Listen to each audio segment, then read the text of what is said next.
You ask Tiger to solve. This deals with linear equations with one unknown. The final result is y equals 1 over 7. Let's solve it step by step. Group all constants on the right side of the equation. Subtract 4 from both sides. Group like terms. Simplify the arithmetic.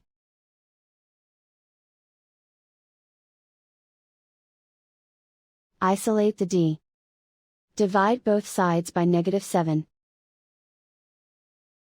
Cancel out the negatives.